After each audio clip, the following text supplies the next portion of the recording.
estimados hermanos.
Muy buenas noches, muy buenas tardes, depende del país donde se encuentren. Es un gusto volver a estar reunidos con ustedes en un nuevo webinar de ciencias bíblicas. Como cada semana nos reunimos para traerles los mejores profesores para poder profundizar en el conocimiento bíblico. La ciencia bíblica nos permite tener un puente entre el mundo de la Biblia, que fue escrito la Biblia, desde hace 2000 años atrás, durante un periodo de 1500 años, a nuestro mundo de hoy, ¿no? Y queremos que la Biblia sea leída, sea estudiada, sea enseñada, sea reflexionada, interiorizada y aplicada en la vida de las personas. Y como saben, estos webinars tienen una duración de unos 40 minutos y luego pasamos a un periodo de preguntas con la persona. Ustedes pueden hacer preguntas a la persona que está renombrada como preguntas. Esto a través del chat. Y también les pedimos para que coloquen en el chat su nombre y su país porque hacemos un sorteo de recursos bíblicos. Y como cada semana compartimos un versículo bíblico y vamos a leer un versículo bíblico que lo hacemos en la versión de la Reina Valera del 60.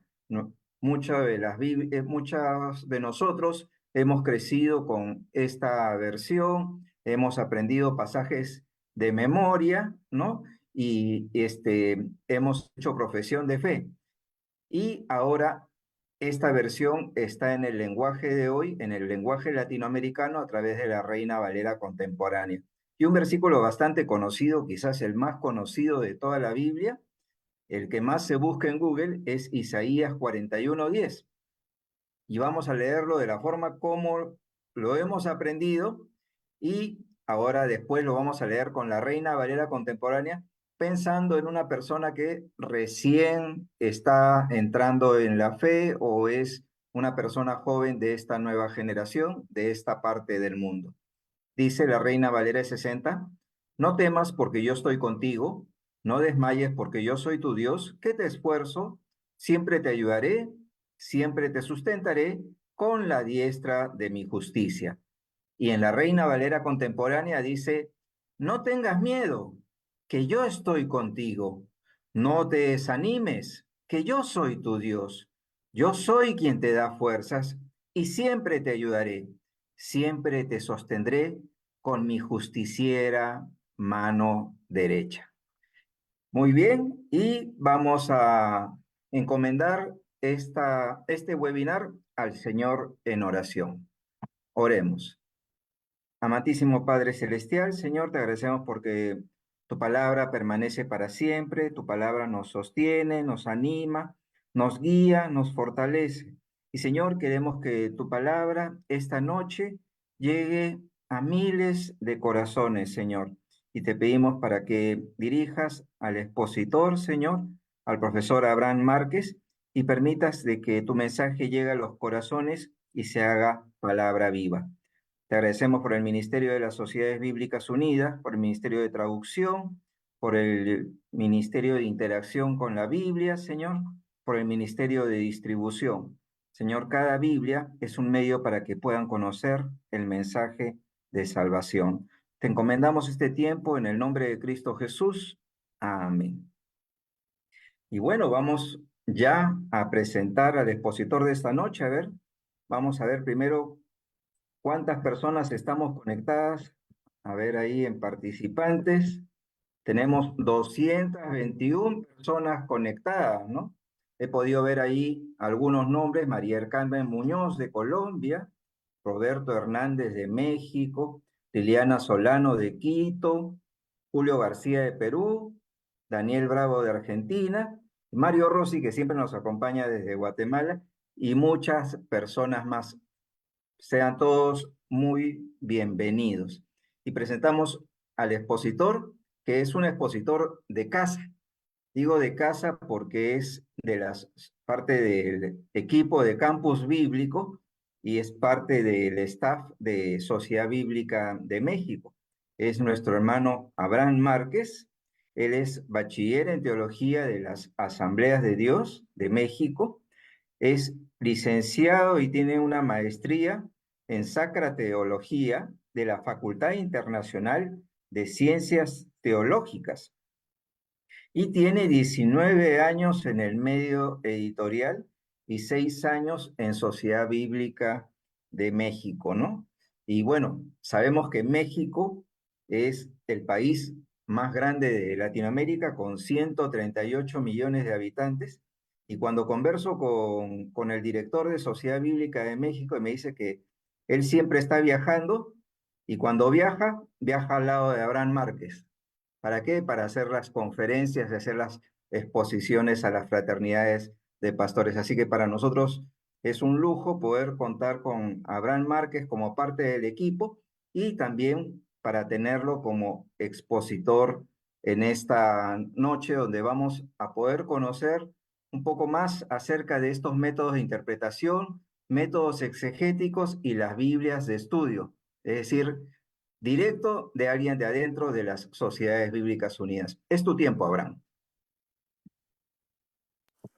Muchas gracias, hermano Pablo, por esta tan fraternal bienvenida. Muchas gracias a las 250 personas que ya veo dentro de la sala, más las que están a través de las diversas transmisiones por Zoom, por Facebook, perdón, de las diferentes sociedades bíblicas. Qué privilegio volver a saludarles ahora desde este lado de este proyecto tan hermoso, tan lleno de bendición que Dios puso en el corazón de la fraternidad.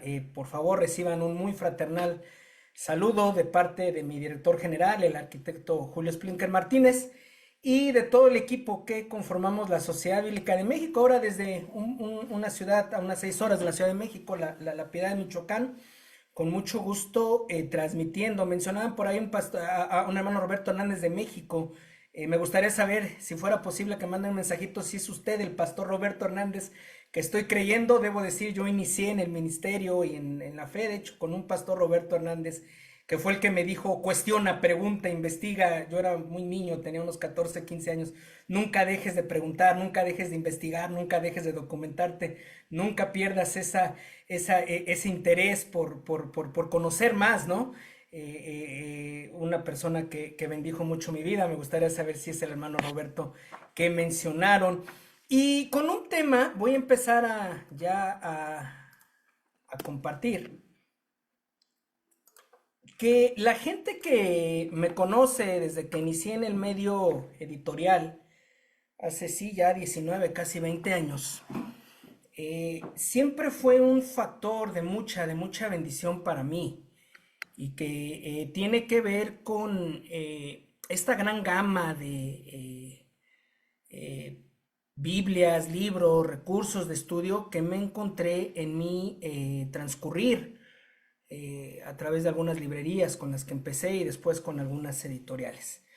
Estoy convencido que este material es sumamente relevante para poder ayudar a la iglesia a entender verdaderamente cuál es la dimensión del texto bíblico y lo más importante, cómo poder aplicarlo a la vida diaria.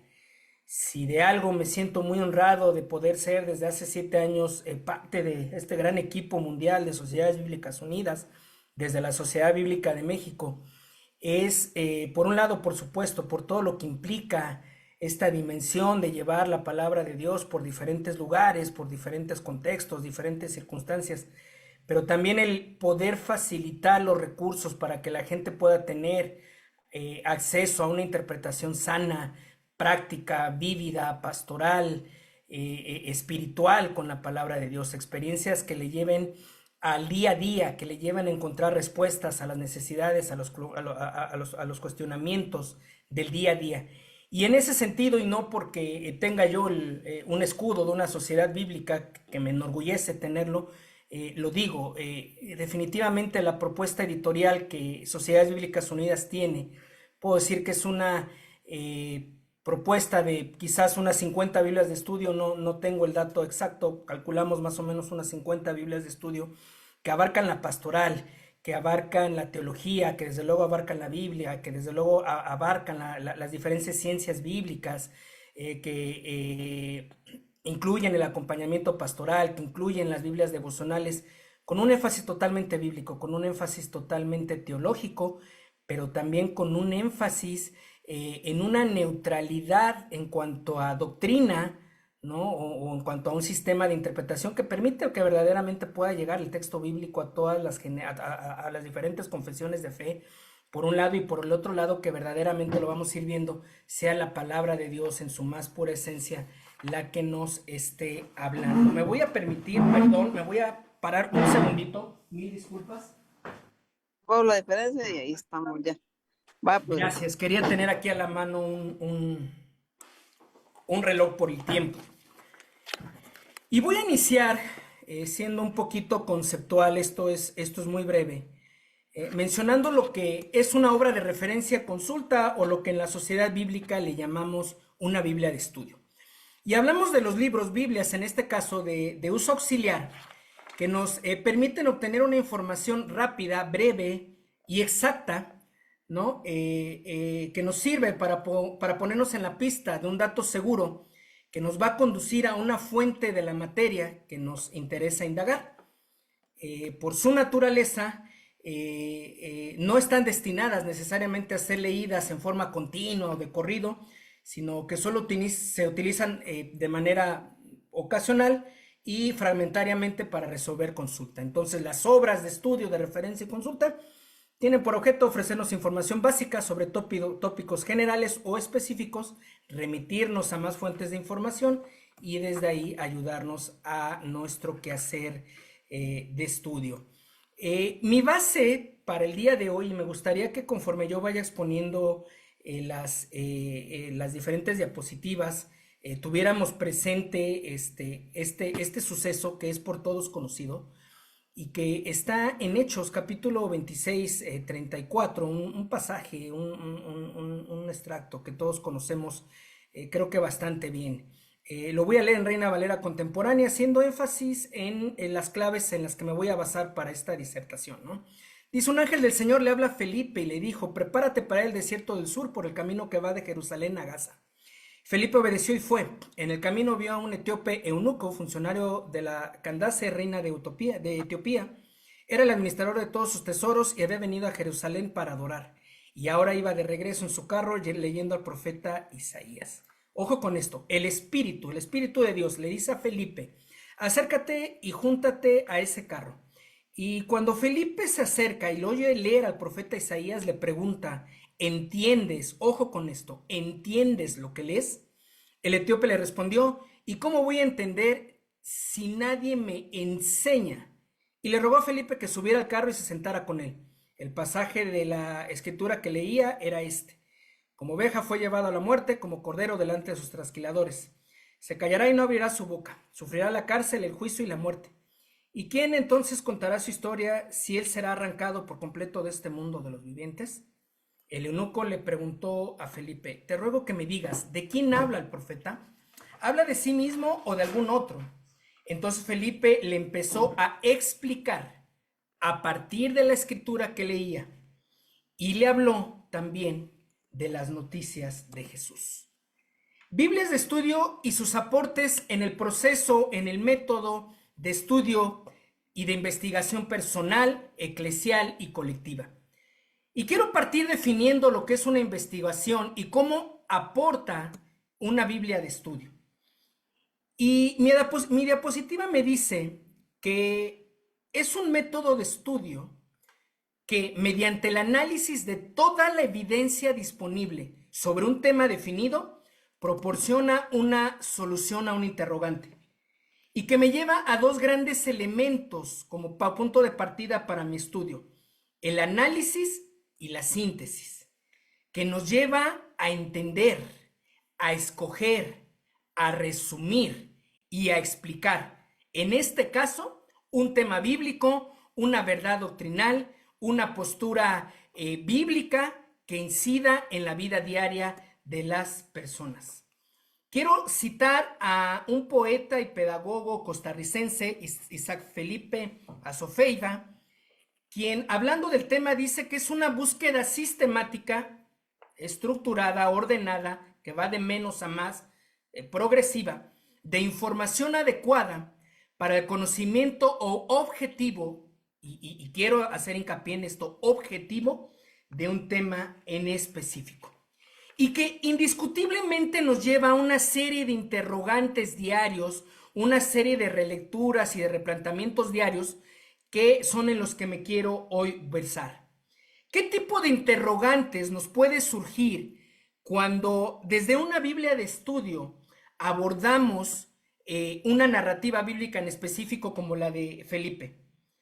¿Qué tipo de interrogantes pueden surgir cuando nosotros estamos analizando el texto bíblico? Y me gustaría dejar esa pregunta por el momento en el aire. Más adelante, evidentemente, vamos a volver a ella, ¿no? Y aquí hay una preguntita que me gustaría plantear. Hablamos hace un momento de interrogantes. ¿Qué tipo de interrogantes pueden surgir al analizar un texto bíblico?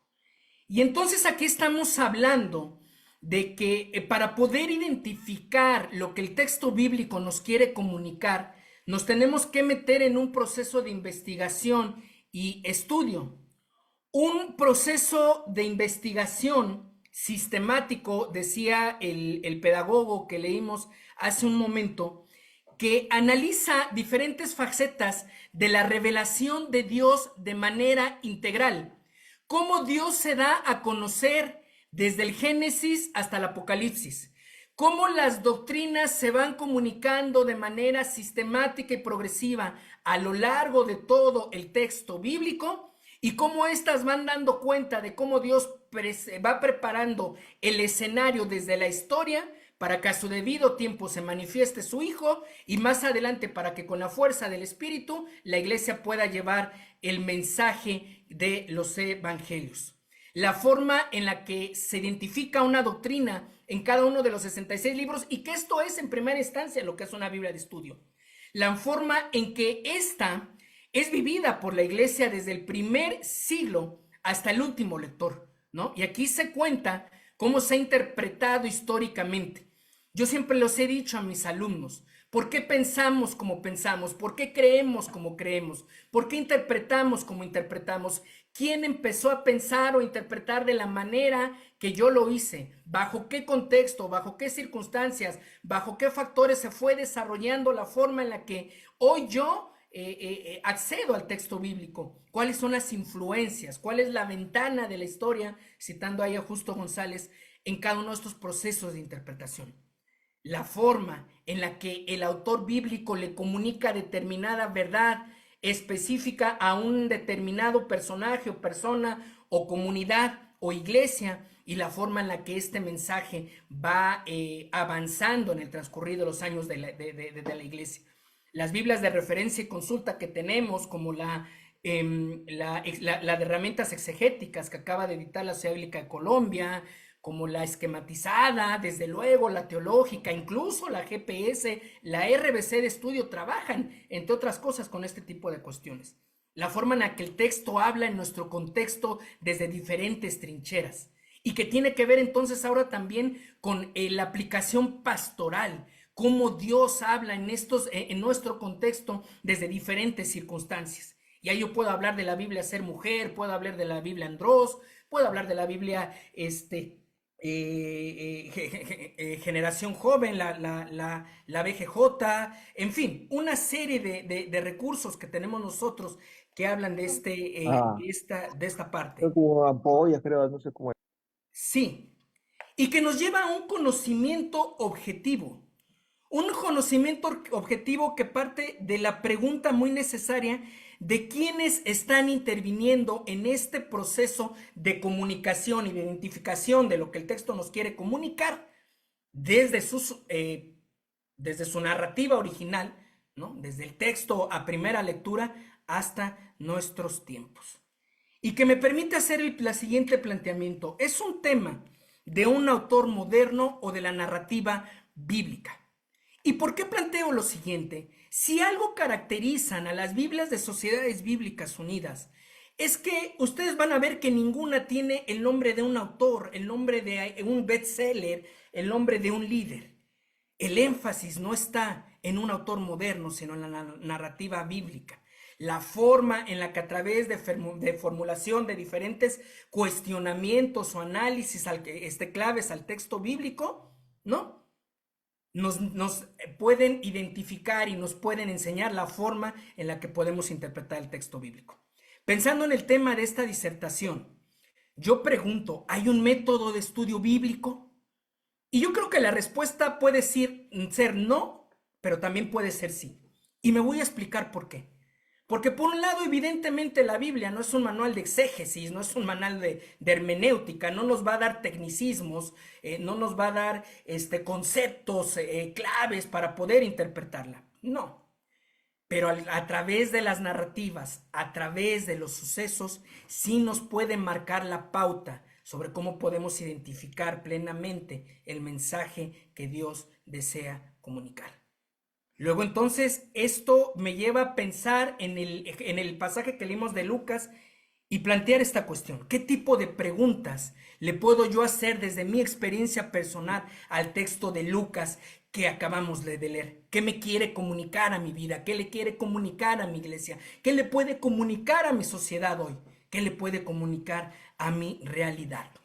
Y que para responderlas evidentemente se necesita la adquisición de información. Y una adquisición de información que no solamente surge a primera vista, sino de relecturas de las que ya antes habíamos hablado. Y el caso del funcionario es un claro ejemplo de eso. En una lectura inicial lo entiende, y es hasta después que interviene Felipe y viene un proceso de relectura, de análisis, de estudio sistemático, que puede verdaderamente él entender, como vamos a ver más adelante, la dimensión de lo que está hablando.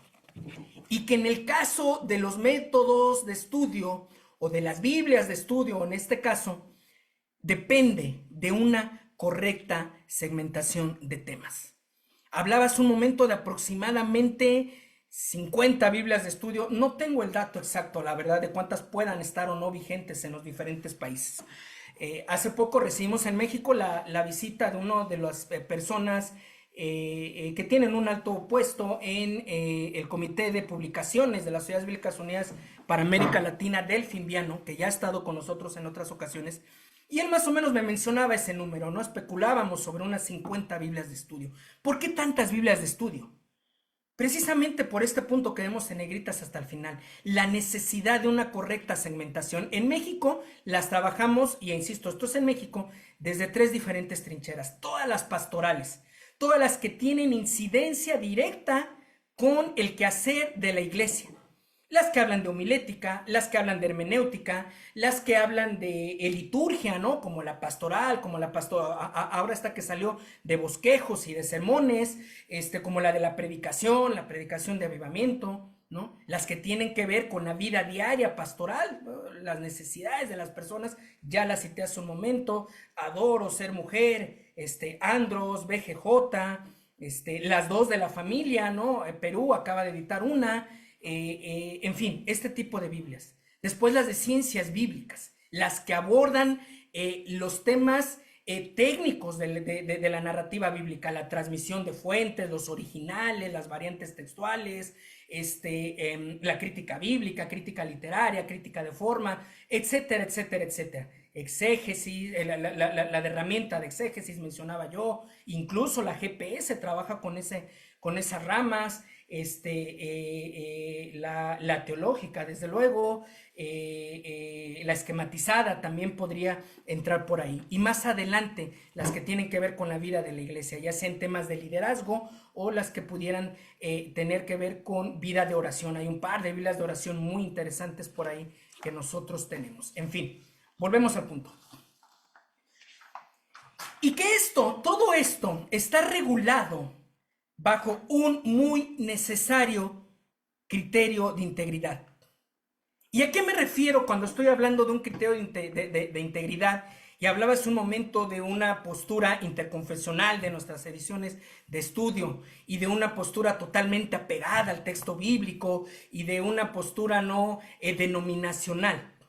Precisamente a lo que se ve aquí enfrente. Es importante que al defender las doctrinas que consideramos como dogmas, artículos de fe fundamentales, nunca nos permitamos plantear argumentos que no sean completamente plausibles. Los que no lo sean pueden servir para reducir al silencio de un oponente, pero no hacen honor a la verdad. Debemos presentar argumentos cabales, y me puedo basar en lo que hace Felipe, que no solo acallen a nuestros oponentes, dice esta frase del pedagogo que ya cité antes, sino que además puedan soportar el examen más detenido y más escrutador. Y entonces esto me lleva a la centralidad de mi tema, que tiene que ver con argumentos o métodos de estudio desde una cristología absolutamente pastoral como clave de interpretación, independientemente del tema, método, materia, temática en general que estemos desarrollando en nuestro estudio bíblico. y que tiene que ver con el hecho, el reconocimiento de que todo estudio bíblico tiene que ser sí o sí cristocéntrico. Tiene que ser para edificación de la iglesia y tiene que poderse llevar a la práctica conforme a las necesidades específicas de toda nuestra gente. El Antiguo Testamento, esta cadena sistemática de libros, apunta a una realidad, al hecho histórico de Jesús encarnado, del Mesías que habría de venir a darle verdadero sentido, verdadera dimensión al texto bíblico, que habría de venir a interpretarlo y reinterpretarlo desde las necesidades de la gente, desde el proyecto del reino de Dios. Y la iglesia que toma esta esencia del mensaje para llegar desde diferentes ángulos sociales, culturales, políticos, religiosos, dogmáticos, teológicos, académicos, etcétera, etcétera, a todo el mundo hasta entonces conocido. Hablar de un método de estudio desde la narrativa bíblica implica siempre una tendencia, y esto hacen las Biblias de SBU. Son Biblias que más allá del tema tienen una tendencia pastoral, el llamado a la reflexión desde la figura de Jesús, desde su modelo pastoral como clave y base de cualquier método de interpretación o de estudio bíblico. ¿Y a qué me refiero con el tema de pastoral como clave de interpretación? La acción pastoral, que no es otra cosa que la fuerza del Espíritu, que de manera totalmente absoluta, plena, totalizadora, nos analiza. La forma en la que la iglesia ha sido edificada, es edificada y será edificada desde la narrativa bíblica. La forma en la que la iglesia, una vez edificada, ha de realizar acciones de edificación interna y externa. Y la forma en la que la iglesia ejerce un ministerio profético, en el sentido amplio del término, en el sentido correcto, en el sentido de que proclama en todos los niveles, desde la evangelización, desde el discipulado, desde la liturgia, desde el culto, la palabra de Dios. La forma en la que la iglesia se convierte en una voz en el desierto, que evangeliza, que vive un querigma desde un discipulado integral, que parte desde la acción eclesial. Y esto nos lleva indiscutiblemente a analizar cómo es posible realizar lo que estamos hablando. Y me quiero regresar un poquito. Estos 3 puntos de hasta abajo, otra vez los podemos identificar perfectamente en el modelo de Felipe. Un hombre con la capacidad de oír al Espíritu, la voz del Espíritu. Y más allá de nuestra teología o más allá de nuestra forma de interpretar la neumatología, todos podemos estar de acuerdo en esto. La necesidad plena de aprender a escuchar la voz del Espíritu de manera personal. Un Felipe que parte de una iglesia que está en un proceso de edificación, y lo vamos a ver con detalle más adelante. Un Felipe que está en una iglesia que empieza a identificar, empieza a tener sus primeras raíces que le llevan a identificar la necesidad de llevar el mensaje no nada más en Jerusalén, ¿no? Y al final de cuentas, el caso de Felipe como mensaje profético que proclama desde la evangelización porque evangeliza, desde el porque discipula al funcionario y desde el culto a Dios, la palabra de Dios. Entonces, estamos hablando de su realización, de la realización del tema que estoy hablando, desde una condición en tiempo siempre presente. Ya no es ver solamente lo que le dijo el texto a otras personas en el contexto bíblico. Es ver qué me dice hoy, más allá de una primera lectura, más allá de una simple vista, de una primera vista y de nueva cuenta, que me lleve a una constante interpretación, entrevista personal y eclesial con el texto bíblico. Tenía un profesor en mis primeros años de estudio en el seminario con Asambleas de Dios en Matamoros, Tamaulipas, que una vez nos dijo unas palabras que a la fecha las tengo yo muy grabadas. Hace 22, 23 años. El profesor Miqueas Cantú, que ya está con el Señor. Y él me dijo una vez, Abraham, ¿sabes cuál es el principal problema que yo identifico que tiene la iglesia cuando busca estudiar o interpretar el texto bíblico?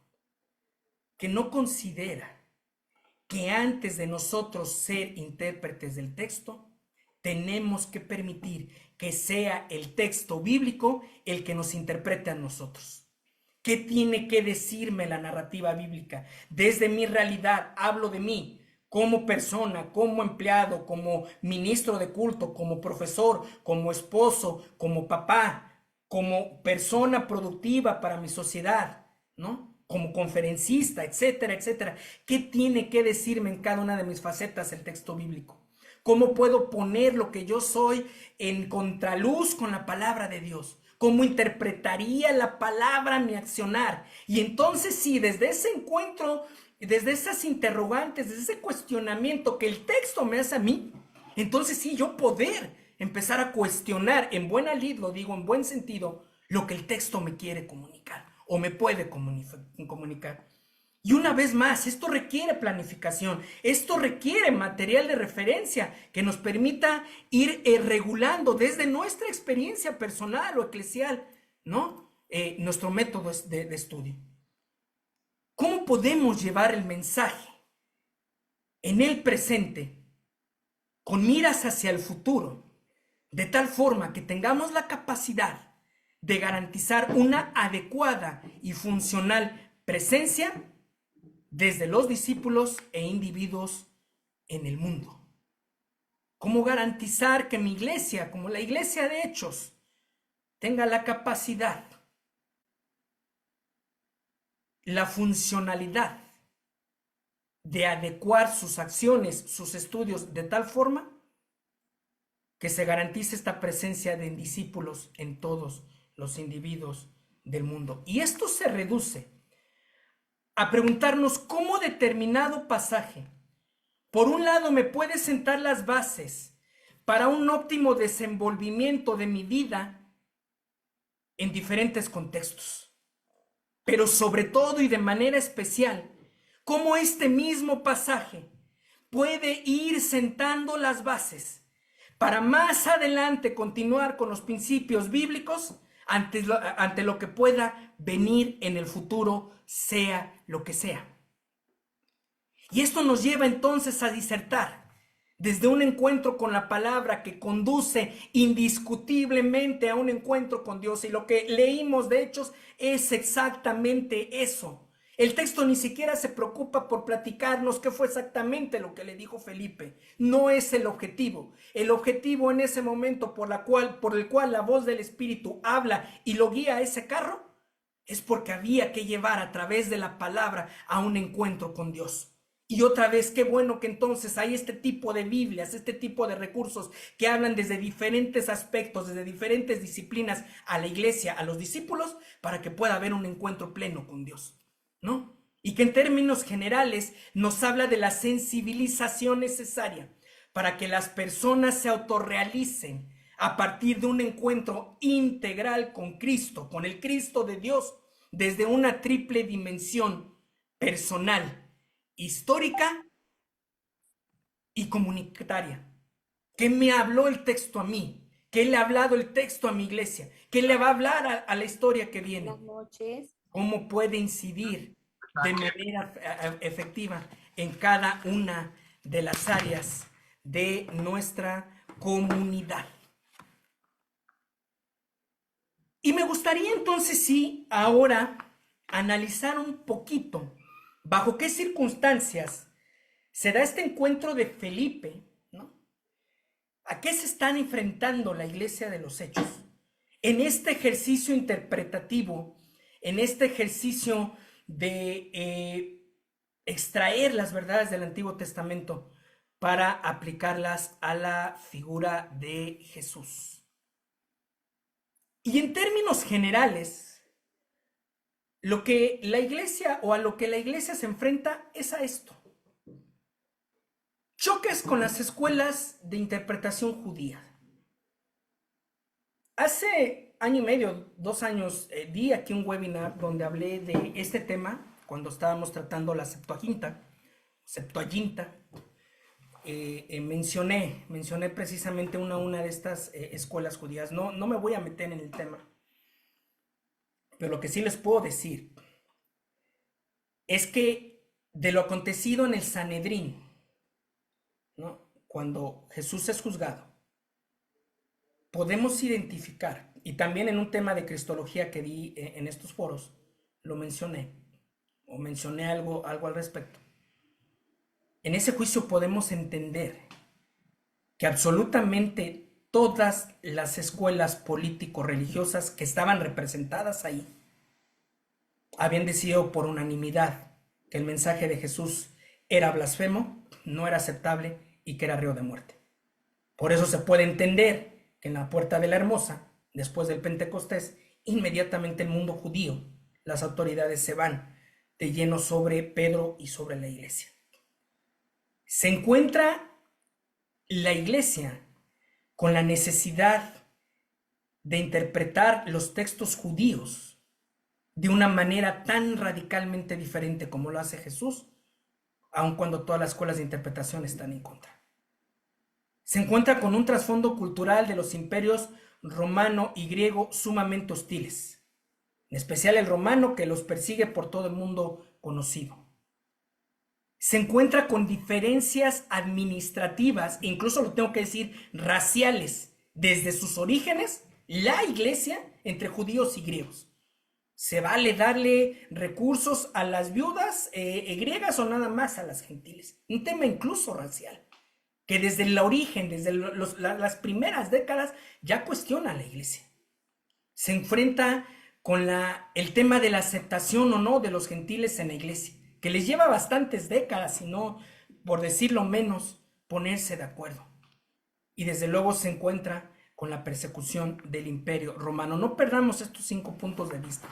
A esto es a lo que se enfrenta la iglesia cuando empieza a interpretar lo que hoy le llamamos el Antiguo Testamento con clave cristológica, ¿no? Buscando un propósito cristológico. Conocer la realidad, conocer la verdad sobre la base de una descripción determinada, en este caso lo que el libro de Isaías dice sobre el llamado siervo sufriente, que es lo que está leyendo el funcionario, sobre determinado pasaje, en este caso, lo que el libro de Isaías y llegar a conclusiones que nos lleven siempre a la toma de decisiones. Porque es importante, decía hace unos momentos, Biblias que independientemente del método de estudio tengan una tendencia pastoral y una tendencia social y una tendencia con llamado a la acción.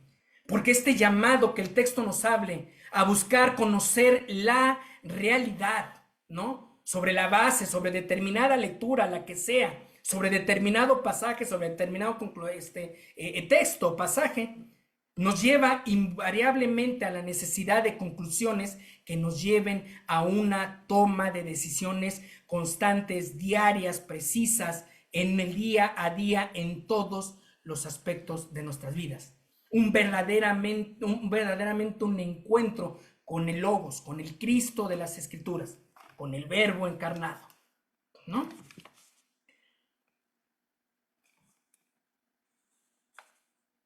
Y que evidentemente tiene que ser, ¿no?, totalmente cristocéntrico. ¿Y por qué cristocéntrico? Porque al final de cuentas es Jesús el que hace este llamado a analizar las Escrituras, ¿no? Y se lo dice a las autoridades, porque a ustedes les parece, ¿no?, que en ellas está la vida eterna y resulta que ellas son las que dan testimonio de mí. Y esto me lleva entonces a una serie de preguntas que quiero compartir. Y ya como un método propiamente de interpretación.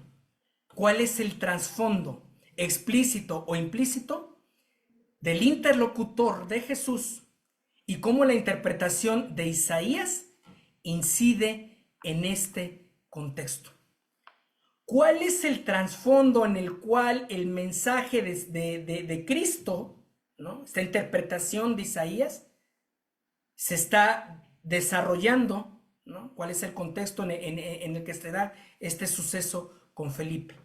Y cómo este contexto, esta realidad de la que hablaba hace un momento, incide en el encuentro y en la forma en la que el funcionario es llamado a interpretar cristológicamente un pasaje de lo que hoy le llamamos el Antiguo Testamento.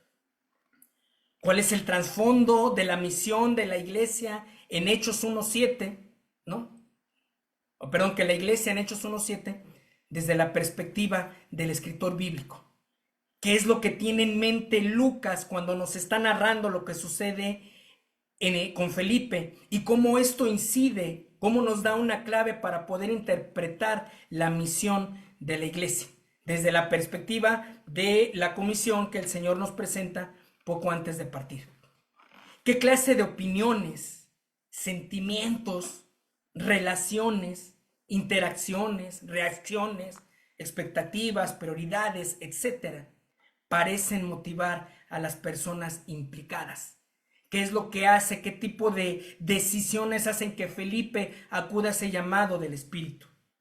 ¿Qué decisiones, qué circunstancias podemos identificar en la vida del etíope que le hacen entender la necesidad de interpretar, de comprender lo que está leyendo y más adelante de ser receptivo a la interpretación que Felipe hace? ¿Qué clase de factores humanos, desde lo humano, desde lo social, desde lo espiritual, desde lo bíblico, desde lo teológico? Porque este pasaje que está leyendo el funcionario tiene una altísima carga teológica. Parecen jugar un papel predominante en este encuentro. ¿Qué nos quiere transmitir la narrativa bíblica al mencionarnos que está leyendo a Isaías y la forma en la que en clave cristológica Felipe lo presenta? ¿Cómo identificar de manera particular la acción de Jesús a través del mensaje que Felipe está comunicando en relación a otras narrativas? ¿Qué tiene de especial este encuentro en relación a algunos otros que la gente pueda tener con la fe? Y esto nos lleva a plantear una lección práctica desde el encuentro de Felipe. Si bien no sabemos exactamente, y lo dije hace un momento, al texto bíblico no le ocupa eso, qué es lo que le dijo Felipe al eunuco, y especular al respecto es peligroso, muy peligroso, porque puede descontextualizar la idea que el autor, que Lucas, nos quiere comunicar. Lo que sí podemos observar, basándonos en la receptividad del funcionario, es que hay una interpretación clara y hay una interpretación natural, incluso sin literalismos, ¿no? Y que desde esa interpretación se nos comunica y comunicamos el texto bíblico en clave cristocéntrica. Un método de estudio, una Biblia de estudio, no puede ser verdaderamente efectiva si no tiene la capacidad de interpretar, de comunicar y ayudarnos a que nosotros comuniquemos el texto bíblico en una manera cristocéntrica. En otras palabras, no es hasta este encuentro que se tienen referencias de una interpretación directa del siervo sufriente con la persona de Jesús, con todas las implicaciones teológicas que esto tiene, considerando el contexto del que ya hablamos 3 láminas antes, a qué se enfrenta la iglesia, y el precedente a futuro que esto provoca para la forma en que se comunica y comunicamos hoy el Evangelio. Y que nos lleva entonces a una interpretación desde el uso que los autores del Nuevo Testamento le están dando al Antiguo Testamento. Y en este caso en particular, es un buen ejemplo de la forma en la que la iglesia desde muy temprana edad, ¿no?, implementa un método de estudio bíblico que le permite comunicar desde lo que hoy llamamos el Antiguo Testamento, la Septuaginta específicamente para ellos, y en ella el cumplimiento de la expectativa mesiánica en la persona histórica de Jesús. ¿Y cómo lo consiguen? Me pregunto yo. Lo consiguen a través de una centralidad en la búsqueda de una narrativa como una unidad superior. La Biblia entera, en el caso de la iglesia moderna o la Septuaginta, desde el momento histórico del pasaje, da testimonio de la presencia y de la acción de Dios en el mundo y con los hombres. Es un instrumento para la realización del reinado de Dios y la comunión con Él. Hay una unidad superior que revela el plan, el proceso, el reino, lo que Dios nos quiere comunicar de manera integral a través de todas sus narrativas. Y que nos lleva a preguntar, ¿dónde está la clave o puente o método o recurso para este ejercicio intertestamentario, por decirlo de alguna manera? Y que tiene que ver con la acción y el testimonio que se va desarrollando en un contexto, hablo el de la iglesia de Hechos, muy peculiar, en el que la iglesia identifica promesas, en el que la iglesia identifica profecías, pero sobre todo en el que la iglesia interpreta sucesos históricos narrados en lo que hoy le llamamos el Antiguo Testamento, que claramente apuntan a la persona de Cristo, único capaz de darle el verdadero cumplimiento, el verdadero sentido a la ley, a los profetas, y que hace de esta experiencia un suceso histórico que nos alcanza hasta el día de hoy. En un contexto, como ya lo dije hace unas láminas, bastante particular, de lucha, en el buen sentido del término, ¿no? De debate con las escuelas de interpretación, con la sociedad y con el mundo que les rodea, sea griego, romano, grecorromano, ¿no? Con un pueblo que viene del Oriente Cercano, en la Mesopotamia, donde tiene cualquier cantidad de influencias culturales, sociales, religiosas, etcétera, que inciden en la forma en la que ellos interpretan la ley, que vienen de un proceso en Egipto, que vienen de estar subyugados por imperios babilónicos, medopersas, griegos y romanos, incluyendo una deportación, ¿no?, de 70 años, que en muchos sentidos les había despojado de su identidad como pueblo de Dios, y que ahora se enfrentan a un mundo helenístico y al imperio romano. Y evidentemente todo esto ellos lo conocen, los autores del Antiguo Testamento, del Nuevo Testamento, Felipe lo conoce. Es más, lo están viviendo, ¿no? Pero nosotros no, al menos no desde lo que transmite Lucas leyendo literal, y que evidentemente entonces nos lleva a la necesidad de recurrir a este tipo de Biblias que nos pueden dar precisamente todo este contexto. Y que al final de cuentas, estos 3 puntos tienen que ver con la forma en la que Jesús viene a darle verdadero sentido y perspectiva a todo lo anterior. La forma en la que Jesús le da sentido y verdadera perspectiva desde el mensaje del reino a las promesas, a las profecías, a las expectativas que se tenían sobre el Mesías de Dios, tan diferentes a lo que verdaderamente Él viene a encarnar, ¿no?, y a las consecuencias históricas de esta aparición de Cristo, y que están fundamentadas en un mensaje central que tiene que ver con la idea de justicia de Dios, que tiene que ver con la idea de libertad integral de Dios y con la idea de servicio de Dios que Cristo viene a enseñarnos.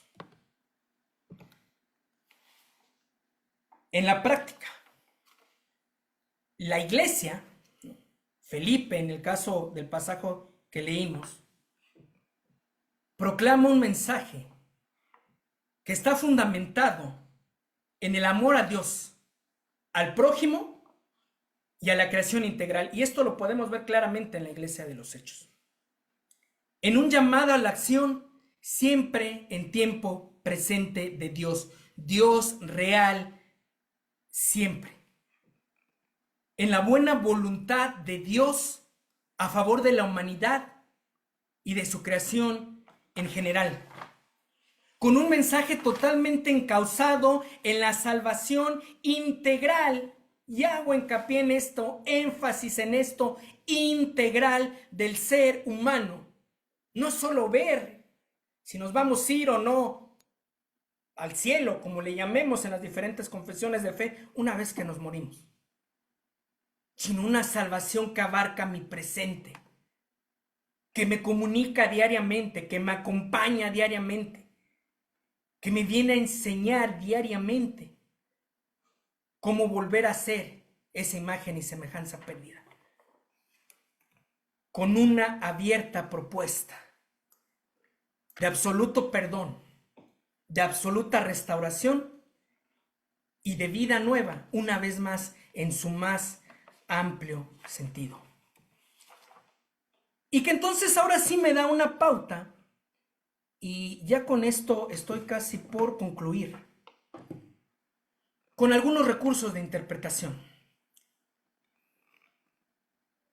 Esta llamada interpretación cristológica desde el Antiguo Testamento, realizada por los primeros cristianos y los autores del Nuevo Testamento, vincula los escritos del pueblo de Israel con el hecho de Cristo, explicado y experimentado en todos los contextos en los que la iglesia se mueve, actúa e incide y existe. Y dado que es un asunto histórico, porque nuestra fe reconoce como dogma un Jesús histórico, un Jesús que irrumpe en la historia de manera literal, un Jesús que cuando vino el cumplimiento del tiempo, Dios envió a su Hijo, nacido de mujer y nacido bajo la ley, para que redimiese a los que estaban bajo la ley, a fin de que recibiésemos la adopción de Dios. Pues evidentemente, si estamos hablando de un Jesús real, histórico, tiene que ser siempre y debe de tener siempre implicaciones en la historia presente, tanto colectiva, eclesial, social, como personal. Y Felipe lo logra. Lleva un suceso histórico, una narrativa histórica, una realidad histórica, en un contexto de necesidad presente de una persona en específico, que es alcanzada por la dimensión de esta interpretación cristológica. Entonces, la importancia otra vez de una Biblia de estudio, que sí, sea devocional, pero sin dejar de lado lo bíblico y lo teológico. Y aquí a mí me gustaría mencionar una en específico, ser mujer. Cuando yo en algunas librerías hablaba con algunos hermanos, ¿no?, en algunas reuniones sobre esta Biblia, yo les decía, es una Biblia bíblica, devocional, pero también teológica. Ellos me decían, no, es que eso no puede ser, no existe en el mercado eso. O es devocional o es teológica. No es cierto. Sí lo es, por su contenido, por su análisis, por su practicidad. Pero sobre todo lo es, y se puede hablar de este método devocional y teológico, porque al final de cuentas esto es lo que presenta la forma en la que la iglesia se vale del mensaje, en este caso del profeta Isaías, para llevar a la gente a un encuentro desde la palabra con la realidad de Cristo. Y que nos lleva a la gran pregunta con la que quiero cerrar este espacio antes de que pasemos a las preguntas. ¿Cómo definir entonces nuestra posición desde lo que hoy hemos analizado? ¿Cómo definir nuestra posición como iglesia y como parte de la iglesia? ¿Cómo definiríamos hoy nuestro momento histórico? ¿Cómo definiríamos hoy, o cómo lo haría el texto bíblico, nuestra historia personal? Nuestras formas de abordar la narrativa bíblica, nuestra fe en su esencia, y cómo desde estos planteamientos el Espíritu de Dios nos habla, invitándonos a un encuentro pleno, diario, integral con la palabra, para bendición personal, para bendición de nuestra iglesia, para bendición de los que nos rodean y para poder dejar el legado de fe tan importante para que las próximas generaciones puedan seguir alcanzando al mundo a través de su palabra. Muchas gracias, que el Señor les bendiga.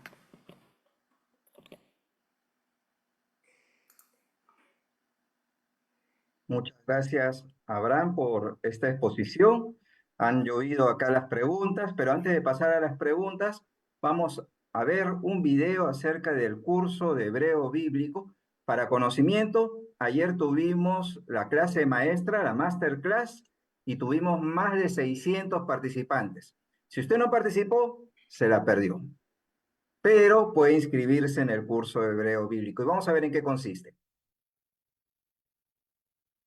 Bíblicas Unidas presenta el curso internacional en hebreo bíblico. Aprenderás a leer, analizar y traducir porciones del texto bíblico en hebreo del Antiguo Testamento. Inicio 3 de septiembre. Se estudian todos los martes según el horario de tu país. El docente es especialista en hebreo y traductor de las Sociedades Bíblicas Unidas.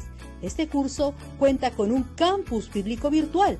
Puedes estudiar en tiempo real o manejar tus propios horarios. Serás certificado por las Sociedades Bíblicas Unidas. Informes e inscripciones.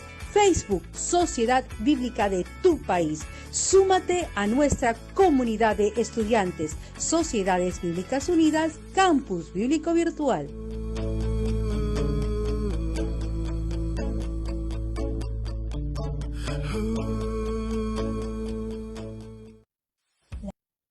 Bueno, les animamos, es un curso de hebreo bíblico básico. Los alumnos que estudiaron el año pasado, después del básico, insistieron para hacer el curso de intermedio, terminó el curso de intermedio y quisieron seguir avanzando hacia el avanzado. Y entre ellos mismos formaron un grupo para poder practicar durante la semana. Así que les animamos a que puedan estudiar este curso de hebreo bíblico. Y bueno, pasamos ya a las preguntas. Hay algunas preguntas muy interesantes. Empezamos por la primera, Abraham. Hay una frase que un hermano escribió allí en el WhatsApp muy interesante, que dice que la Biblia se interpreta a sí mismo. No sé si has escuchado esa frase, la Biblia se interpreta a sí misma. Yo recuerdo hace como 15 años atrás que salió la Compubiblia y comenzamos a enseñarla, a demostrarla en las sociedades bíblicas. Estamos hablando cuando eran los CDs, los software de CDs, para los que somos más antiguos. Y un hermano agarró y me dijo, al ver tanto recurso bíblico que había en ese CD, dijo, no estamos dejando de lado el obrar del Espíritu Santo con tanto material de estudio bíblico. ¿Qué nos puedes comentar? Sí, una frase muy recurrente, ¿no? Incluso en muchos libros, en muchas ponencias sobre métodos hermenéuticos, sobre exégesis, en fin, ¿no? Yo recuerdo, no pocas veces haber escuchado, ¿no? Que ese era el principal o el primer, me decían, ¿no? Principio, ¿no? Para interpretar la Biblia. La Biblia es su propio intérprete, la Biblia se interpreta a sí mismo, la Biblia dice lo que dice y no hay que agregarle ni quitarle nada más porque esto nos puede traer serias consecuencias, ¿no? Tiene sus implicaciones y hay que abordarlo con cuidado. Evidentemente la Biblia tiene un mensaje definido y da testimonio de ese mensaje, ¿no? Nos comunica este gran proyecto del reino de Dios integral, ¿no? Nos comunica desde diferentes facetas este plan integral para el ser humano, para la creación que tiene Dios y que se encarna, que se representa en Cristo. Eso es inobjetable, eso es, diría, un dogma, ¿no? de nuestra fe. Pero como lo vine desarrollando, sí es evidente que el texto bíblico no es un manual de interpretación bíblica, ¿no? No es un libro que nos dé tecnicismos, que nos dé argumentos, que nos dé metodologías, ¿no? Definidas en una simple lectura, en una primera lectura, para poder interpretarla. Hay muchos factores, ¿no? Que tiene que ver con las ciencias bíblicas, con las ciencias teológicas, con las narrativas, con las variantes, con los idiomas, con las culturas, etcétera, etcétera, etcétera, etcétera, etcétera, que el texto bíblico no nos comunica porque no es su intención, ¿no? Que en consecuencia hay que recurrir, ¿no? El curso de hebreo que vamos a tener, ¿no? Este tipo de conocimientos para poder verdaderamente comprender lo que el autor bíblico tiene en mente al momento de redactar el texto, cómo es interpretado por sus primeros lectores a los que está dirigido el documento, cómo es interpretado en el transcurrir de la historia de la iglesia desde diferentes matices, ¿no? Y cómo desde esta historicidad podemos identificar la forma en la que el texto puede hoy comunicarme verdades concretas. Entonces, sí, el texto bíblico es una interpretación de sí mismo, pero hay que saber cómo identificar esa interpretación. Gracias, Abraham. Otra pregunta nos dice, ¿cómo podemos integrar las perspectivas históricas, culturales, literarias de la Biblia para la construcción de una teología o para la construcción de una verdad teológica o una cosmovisión? Qué excelente pregunta, y en verdad celebro muchísimo esta pregunta, porque además, justo hace unos días hablaba con una compañera del trabajo, bueno, de la Sociedad Bíblica de Ministerio, debo decir, de este tema. ¿Cómo lograr que esas historias nos hablen, ¿no? O le hablen a la gente hoy? Y además de los puntos que ya di durante la disertación, creo que de alguna manera lo podemos resumir en un hecho. La experiencia personal y plena que estos encuentros narrados en el texto bíblico, ¿no?, nos pueden comunicar algo para nuestra realidad, para nuestras necesidades específicas como iglesia, como sociedad, como persona.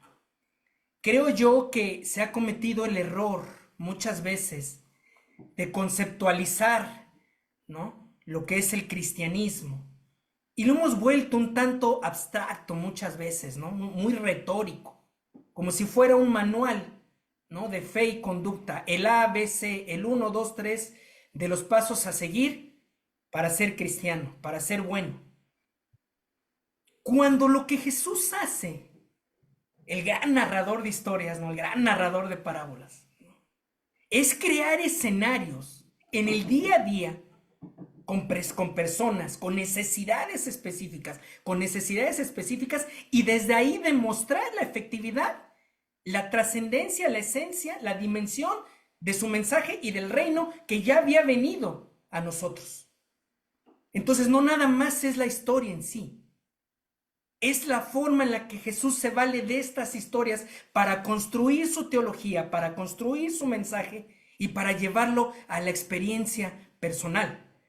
Yo creo que ahí está la clave. Cómo hacer personal esas narrativas desde las necesidades específicas de la gente. Y creo que por eso el texto tiene esta capacidad de seguirse transmitiendo sin que nunca caduque, porque siempre tiene algo que decir para el presente. Gracias, Abraham. Otra pregunta acá muy interesante. Dice, ¿es posible que se hayan hecho cambios en los manuscritos? ¿Es posible que se hayan hecho cambios en las traducciones? ¿Es posible que las notas de las Biblias de estudio se hayan hecho para transmitir sus propios dogmas y pensamientos, sesgos teológicos, doctrinales e ideologías? Muy buena pregunta. Y en una respuesta directa, de un monosílabo, debo decir sí. Sí es posible y sí sucedió. Y las Biblias de estudio de las que hablaba hace un momento, estas que yo le llamo de referencia y consulta, ¿no? Otra vez, la de herramientas exegéticas que sacó hace poco Colombia en 1995, la esquematizada, la GPS, la RBC de estudio, abordan mucho estas cuestiones, o sea, no es un tema al que la iglesia le haya sacado la vuelta. Las interpolaciones existen, ¿no? en este proceso de transmisión que abarca varios siglos del texto bíblico, hay estos agregados. Pero es importante entonces ahora fijar en qué circunstancias se dan estos agregados y si estos agregados nos meten o no en problemas para poder asegurar la integridad del texto bíblico. Y voy a poner un ejemplo concreto. Dice Juan, porque tres son los que dan testimonio en el cielo, el Padre, el Verbo, el Espíritu Santo, y estos tres son uno. Evidentemente este pasaje es una interpolación, es un agregado posterior. Ahora, yo pregunto, ¿este pasaje, estando o no presente en la narrativa bíblica, es determinante para identificar una revelación trinitaria de Dios? No, porque como lo dije hace un momento, las doctrinas bíblicas llevan un proceso sistemático, desde el Génesis hasta el Apocalipsis, en el que Dios las va de alguna manera revelando, las va manifestando, las va cumpliendo en Cristo y proclamando a través de la iglesia. Entonces, estas interpolaciones muchas veces tienen que ver con temas de copistas, con temas de criterios, de interpretación al momento de comunicar el texto, pero en ninguna manera inciden en cuestiones doctrinales. En ninguna manera vienen a refutar o vienen a contradecir. Variantes textuales ponen muy bien ahí en el chat, ¿no? No vienen a contradecir ninguna de las verdades fundamentales de fe, ninguna de las verdades que están en el texto bíblico.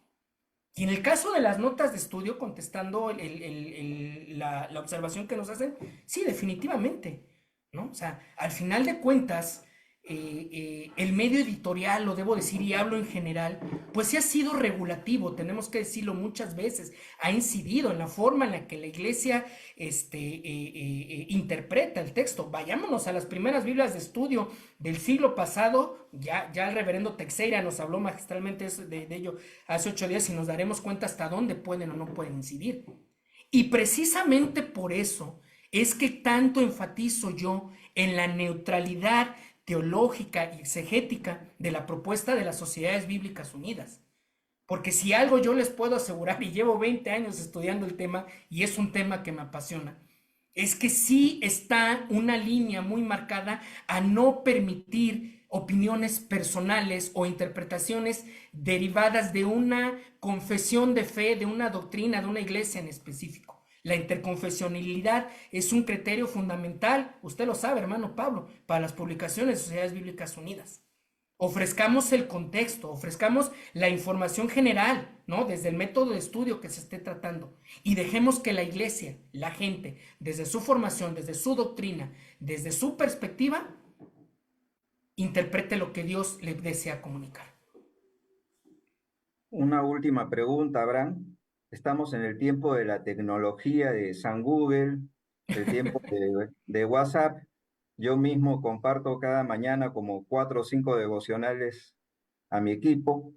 ¿Y qué podemos decir de ese contexto en el cual estamos tecnológico, sobre todo a las nuevas generaciones, que son más apegados a esos medios, y el poder estudiar la Biblia con una Biblia de estudio?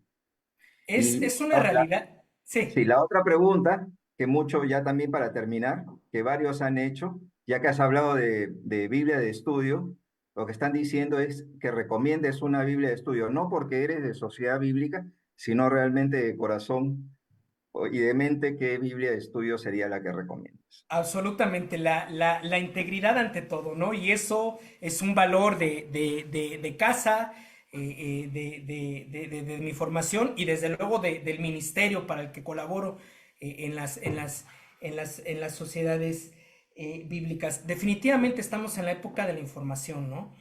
Tuvimos un webinar hace unas semanas al respecto con uno de los consultores de SBU, donde habló de todos estos matices éticos, ¿no?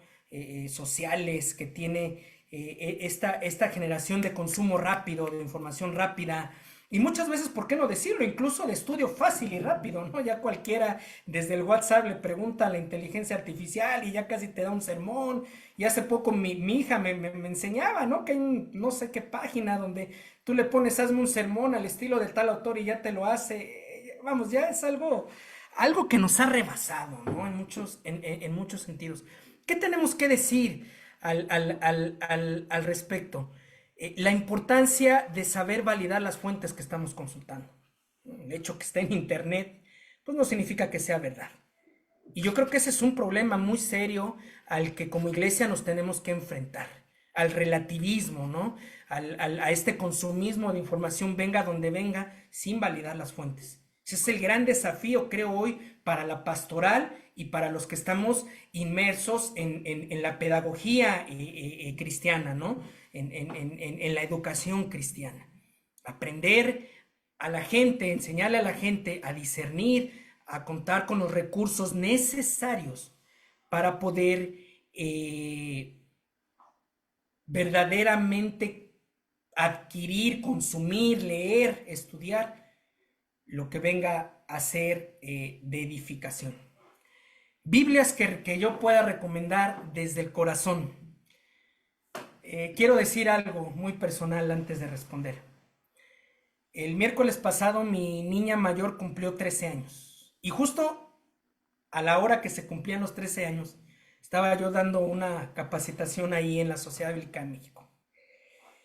Y yo me acordé en ese momento, cuando estaba yo cargando a Génesis Joana en mis brazos, que yo me hice una promesa. Y esa promesa fue nunca decir algo desde un púlpito, desde una cátedra, que yo no quisiera que mi hija escuchara. Y eso ha sido un modelo de integridad para mí. Jamás decir algo de lo que yo no esté plenamente convencido que es correcto y que va a edificar a los demás, pensando que quien lo va a escuchar puede ser mi hija. En esa línea respondo. Para mí hay tres Biblias en toda esta gama que sobresalen en la propuesta de SBU. La Biblia de Estudio Teológico, ¿no?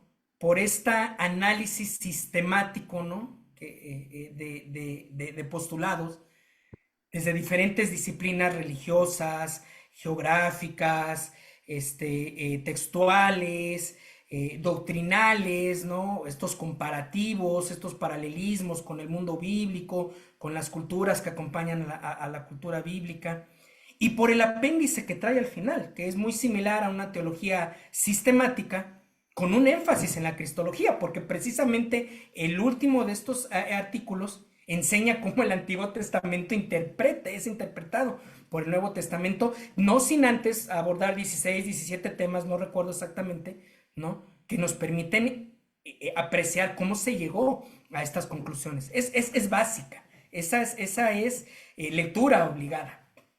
La Biblia Ser Mujer, cuando recuerdo que los compañeros de Brasil fueron a México a enseñarla, no sé por qué razón yo estaba ahí, yo la veo, una Biblia blanca, bonita, con una cajita floreada, una Biblia, una presentación para mujeres. Pero mientras yo la estaba estudiando, ¿no? Mientras yo la estaba hojeando ahí, en una primera instancia yo pensé, ay, qué bonita Biblia para llevarla a mi esposa. Cuando empecé a revisarla dije, ay, qué bonita Biblia para tenerla para mí. Y les voy a decir por qué. Esta Biblia, creo yo que uno de sus principales argumentos es que precisamente presenta la forma en la que Jesús aborda la perspectiva femenina de la narrativa bíblica. Y el contexto era muy desfavorecedor, ¿no? Las mujeres en el tiempo de Jesús estaban denigradas y tenían un papel sumamente complicado. Eran las que mantenían las casas mientras los esposos se iban a disertar en las plazas, ¿no? Y no obstante eran consideradas de baja categoría. Algo tristísimo. La forma en la que Jesús revaloriza a la mujer, la dignifica, echa mano de ella, ¿no? para validar, para posicionar, para desarrollar su ministerio, para comunicarnos el plan de Dios, el proyecto del reino de Dios desde el género femenino, es fundamental.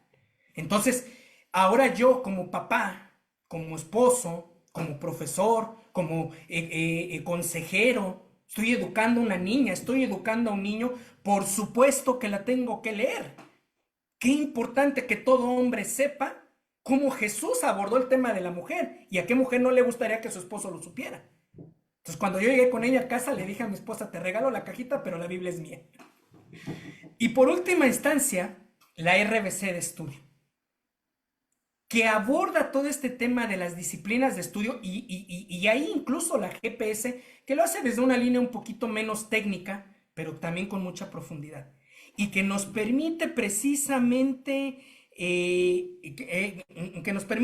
precisamente identificar toda esta cuestión de variantes textuales, todo lo que ya hablamos de ciencias bíblicas en la pregunta anterior, y que lo hace desde una integridad académica, que lo hace desde datos concretos, desde datos verificables, desde una explicación objetiva, neutral, ¿no? Pero, y que al final de cuentas sirve como base, sirve como herramienta para poder disertar, ¿no?, sobre la integridad en cuanto a la transmisión del texto bíblico. Entonces, esas tres son parte fundamental de mi biblioteca personal.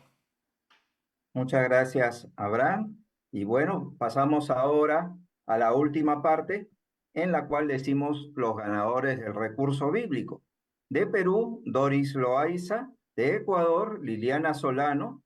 De Guatemala, Haroldo González. De Colombia, Pedro Orejuela. De Bolivia, Fabián Vargas. De México, Mike Mendoza. De Chile, José Luis Pávez. Y de Costa Rica, Elder Morales. A cada uno de ellos pueden acercarse a su sociedad bíblica para recoger su recurso bíblico. Y ahora vamos a comunicar cuál es el próximo webinar. Vamos a publicar, vamos a ver el webinar de la siguiente semana. Desafíos actuales de la hermenéutica contextual por el magíster Rodrigo Rifo. Así que ya sabemos, la próxima semana vamos a ver desafíos actuales de la hermenéutica contextual. Y vamos a cerrar este tiempo, este hermoso webinar, con una oración. Amantísimo Padre Celestial, te agradecemos por tu palabra. Señor, te pedimos para que nos des la sabiduría, el ánimo, la voluntad, los recursos para poder profundizar en tu conocimiento. Señor, que podamos resistir a todas aquellas cosas que nos impidan estudiar tu palabra cada día. Danos la fuerza, Señor, y sobre todo la guía de tu Espíritu Santo. Oramos en el nombre de Cristo Jesús. Amén. Bueno, les invitamos a que puedan abrir sus micrófonos y puedan saludar al expositor Abraham Márquez y decir también unas palabras. Saludos. Maestro. Gracias, Dios les bendiga. Gracias, excelente. Un gran abrazo, pastor. Patria de Perú. Muy interesante. Saludos a la pastora Silvia Romero.